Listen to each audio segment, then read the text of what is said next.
सोलापूरच्या खासदार प्रणिती शिंदे यांनी दिल्लीच्या संसदेत जोरदार भाषण करत शेतकऱ्यांचे प्रश्न मांडले।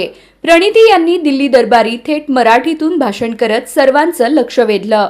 यावेळी त्यांनी ऊसाचे बिल, दुधाचे दर या विषयांवरून तसेच शेतकऱ्यांच्या पीक विम्याच्या मुद्द्यावर आक्रमक झाल्याचे पाहायला मिळाले।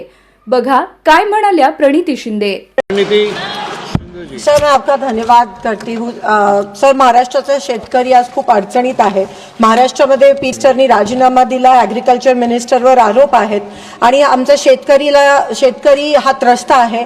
अध्यक्ष महोदय, ऊसाला दर मिळत नाहीये, रिकव्हरीचे दर ठरले आहेत, पण प्रति टन दर जे आहे ते प्रत्येक कारखान्याने 15 दिवसात ठरवायला पाहिजे, शेतकऱ्यांना देय करायला पाहिजेत अशी माझी मागणी आहे। माझी दुसरी अशी मागणी आहे की दुधाचा जो दर आहे तो जास्त मिळाला पाहिजे, 40 ते 45 गाईच्या दुधाला दर मिळाला पाहिजे। शेती मालासाठी हमी भाव मिळाला पाहिजे। अध्यक्ष महोदय, जीएसटी जे अवजारावर जीएसटी आहे, ड्रिपवर आहे, सिंचन साहित्यावर आहे, खतावर आहे, ती 12% केली पण ती रद्द झाली पाहिजे अशी माझी मागणी आहे।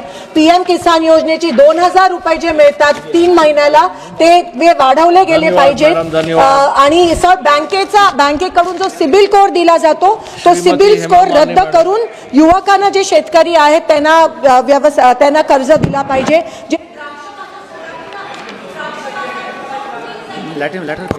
One second.